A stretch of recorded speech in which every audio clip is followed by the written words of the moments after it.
কেন জানি মনে হয় আর বেশি দিন হায়াত নাই আমার।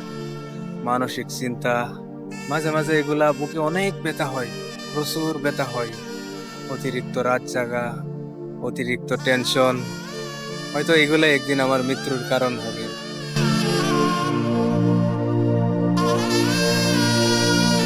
কেউ যদি আমার সাথে উচ্চ গলায় কথা বলে, আমি দু চোখ ভরে দেখি আর ভাবি সময় আমাকে কতটা পরিবর্তন করে দিছে।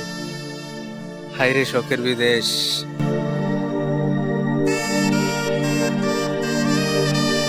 মানুষটা যখন প্রিয়, তার বিরুদ্ধে কোনো অভিযোগও নেই, কোনো অভিমানও নেই। আছে শুধু এক বুক ভালোবাসা, যেটা নাকি সে বুঝলো, হয়তো আর কোনোদিন বুঝবেও না। এত অল্প বয়সে বাস্তবতার সাথে এতটা যুদ্ধ করতে হবে, তা আমি কল্পনাও করিনি। জীবনটা বড্ড গোছালো হয়ে গেছে। জানি না কখন এই জীবন আগের মতো করে সাজাইতে পারবো।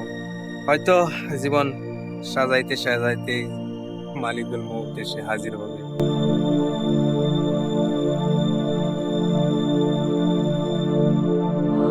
অতীতকে বিদায় জানাতে হলে সাহস লাগে, আর সেই সাহস দেখাইতে পারলে জীবন মানুষকে নতুন কিছু উপহার দেয়।